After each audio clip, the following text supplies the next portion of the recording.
GS herbal wholesale Ayurvedic अद्वियात का काबिल एतमाद मरकज। तिजारत के ख्वाहिशमंद हजरात को हम मुकम्मल ट्रेनिंग देते हैं। हमारे साथ तिजारत करके भरपूर पैसा कमाएं। उलमा इकराम, हुफ्फाज, डॉक्टर्स और मेडिकल वालों के लिए खुसूसी रियायत। तफसीलात के लिए अभी राब्ता करें।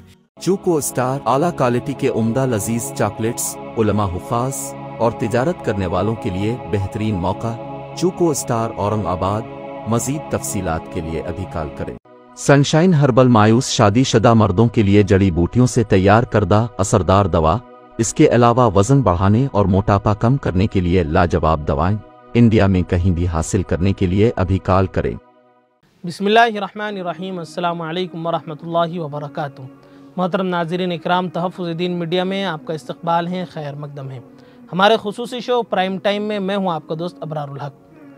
नाज़रीन, हम मुसलमानों का यकीन ही नहीं बल्कि अक़ीदा और ईमान कामिल है कि हर बीमारी से शिफा देने वाली ज़ात अल्लाह रब्बुल इज़्ज़त की है। अल्लाह ही सबकी इज़्ज़त और ज़िल्लत का मालिक है। अल्लाह ही अर्श व कुर्सी का मालिक है। वही आसमान और ज़मीन व माफ़ी है और तमाम कायनात के खालिक व मालिक और बेहतरीन रज़्ज़ाक़ है। लेकिन जब कोई बीमार हो जाए तो इलाज कराना भी सुन्नत है। लेकिन अल्लाह सुब्हानहू व तआला ने शिफा दवा डॉक्टर और अस्पताल में नहीं रखी है, बल्कि अल्लाह सुब्हानहू व तआला के हुक्म में शिफा है। इसीलिए हम सब मुसलमानों को अल्लाह की ज़ात पर ही भरोसा रखना चाहिए और अल्लाह ही से शिफा याबी मांगनी चाहिए। सेहतमंदी के लिए चंद अहम अमाल अल्लाह सुब्हानहू व तआला ने कुरान करीम और शहद में शिफा रखी हैं। वर्जिश हज़ार बीमारियों का इलाज है। सुबह की हवा सेहत के लिए मुफीद है। नमाज और मिसवाक वक्त पर, कम खुराक और सही खुराक सेहत और हाजमे के लिए मुफीद है। सुबह के वक्त सोने से सुस्ती और रोज़ी में तंगी होती है। कसरत तिलावत और इस्तिग़फ़ार और अपने रिश्तेदारों पर ख़र्च करना उम्र और रिज़्क़ में इजाफ़ा करता है। सदक़े से माल बढ़ता है। अल्लाह पाक का गुस्सा भी ठंडा होता है और बहुत सी बलाओं से हिफाजत होती है। चाश्त की नमाज और तक़वा और परहेज़गारी से अल्लाह सुब्हानहू व तआला ऐसी जगह से रिज़्क़ देते हैं जहाँ से बंदे को वहम व गुमान तक के नहीं होता। मैदा बीमारियों का घर है, इसलिए इतना ज़्यादा ना खा लें कि हलक से नीचे ना उतरे और इतना कम ना खा लें कि बिल्कुल लागर हो जाए। खाना खाए लेकिन साथ साथ मेहनत, चलने फिरने वाला काम भी करे। दोपहर के खाने के बाद क़ैलुला और रात के खाने के बाद चहलकदमी करें। इंशाअल्लाह सुन्नत पर अमल भी हो जाएगा और सेहत भी अच्छी रहेगी। नाज़रीन, मौजूदा ज़माने में डॉक्टरों की फ़ीस, इलाज, दवाई और जांच इतनी महंगी हो गई हैं कि गरीब मर ही जाता है लेकिन इलाज नहीं कराता। डॉक्टर बात बात पर जांच लिख देता है, चेकअप लिख देता है और हामिला औरत के बच्चे की विलादत के वक्त डॉक्टर्स इंतज़ार किए बगैर उसका फ़ौरन ऑपरेशन कर देते हैं। अब बताइए ये डॉक्टर्स ऐसा क्यों करते हैं? इसकी चंद वजूहात है। डॉक्टर हजरात ऐसा इसलिए भी करते हैं कि ऑपरेशन में ज़्यादा पैसे मिलते हैं और वक्त कम लगता है, तो कौन खामखा वेट करें और फिर ऊपर से पैसे भी कम मिले। इसीलिए कहा जाता है कि मौजूदा ज़माने के अक्सर डॉक्टर हजरात कसाई बन गए हैं कि छुरी, चाकू और ब्लेड लेकर पहले से ही तैयार रहते हैं और आनन फानन मरीज़ा के जिस्म को चाक करके उसकी सेहत को हमेशा के लिए कमज़ोर, नाक़िस और ख़राब कर देते हैं।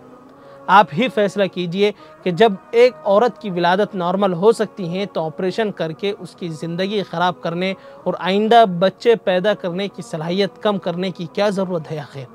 और जब किसी इंसान का एक बार ऑपरेशन हो जाता है तो अब मरते दम तक के पहली वाली सेहत उसकी लौट कर नहीं आ सकती।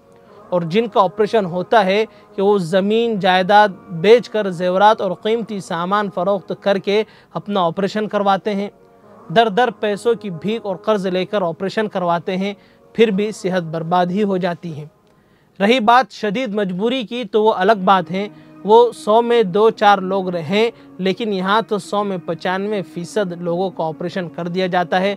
अल्लाह ऐसे जालिम डॉक्टरों से हम सब की हिफाजत फरमाए। नाज़रीन किराम, आपने कोरोना वायरस के ज़माने में सरकारी प्राइवेट अस्पताल की हालत देख ही ली होगी कि ना डॉक्टर हैं, ना दवाई है, ना बेड है, ना वेंटिलेटर है, ना कोरोना की वैक्सीन तैयार करते करते 6 माह से साल भर लग गए। वो भी ऐसी वैक्सीन कि बहुत से लोगों ने लगाई ही नहीं, और जिसने भी लगाई हैं तो वो अस्पताल से दोबारा घर लौट कर आए ही नहीं। लाश को दफनाने के लिए कब्रिस्तान में जगह और शमशान में जलाने के लिए लकड़ियाँ कम पड़ गई थी। सवाल ये पैदा होता है कि डॉक्टरों की फ़ीस इतनी महंगी क्यों होती है आखिर? वो इसलिए होती हैं कि डॉक्टरी की पढ़ाई बहुत महंगी होती हैं। उसके अलावा जांच मशीनें और फिर डॉक्टर हजरात की लाइफ स्टाइल, 4 व्हीलर गाड़ियाँ, महंगी महंगी इमारतें होती हैं, जिसकी वजह से गरीबों का मर जाना इलाज कराने से ज़्यादा आसान होता है। दूसरी बात यह है कि डॉक्टर हजरात एक ही मरीज़ से मालदार होना चाहते हैं। तीसरी बात यह है कि अक्सर डॉक्टरों का मकसद डॉक्टरी से बिजनेस यानी खूब पैसा कमाना हो गया है। क्यों डॉक्टर हजरात मरीज़ से फ़ीस अलग लेते हैं, मेडिकल वालों से कमीशन अलग लेते हैं और जांच मशीनों वालों से भी कमीशन अलग लेते हैं। मज़ीद हर हफ्ते मरीज़ को बुलाना, एक ही दवा कई कंपनियों का लिखना ताकि खूब कमीशन मिल सके और मरीज़ों का मुकम्मल खून जो है तो चूसा जा सके। आखिर में डॉक्टर हजरात से हाथ जोड़कर मेरी यही अपील है कि आप डॉक्टर हैं, आप तबीब हैं, आप हकीम हैं, आप कसाई या डाकू नहीं हैं। आप हर मरीज़ को एक नज़र से देखिए और अच्छे से अच्छे इलाज कीजिए। आप मरीज़ों का मुनासिब पैसे में इलाज कीजिए, ये भी इंसानियत की बहुत बड़ी खिदमत है और इस खिदमत पर अल्लाह सुब्हानहू व तआला ने अजर अज़ीम रखा है। इसी तरह मेरी मुस्लिम हजरात से भी अपील है कि आप अपने ख्वाहिशात, खाने पीने, पहनने ओढ़ने और शादियों में कम खर्च करके अपने बच्चे और बच्चियों को इस्लामी माहौल में रहकर पर्दे का मुकम्मल ख्याल रख कर उनको MBBS गाहनी डॉक्टर और माहिर तबीब बनाइए।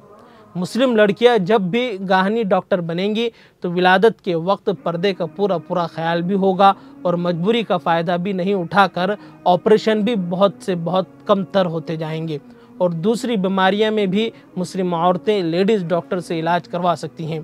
खैर, अल्लाह ताला हम सबों को हर तरह की बीमारी, शर व फितन और आफात और बलाओं से महफूज रखे, आफ़ियत और सलामती वाली ज़िंदगी नसीब फरमाए।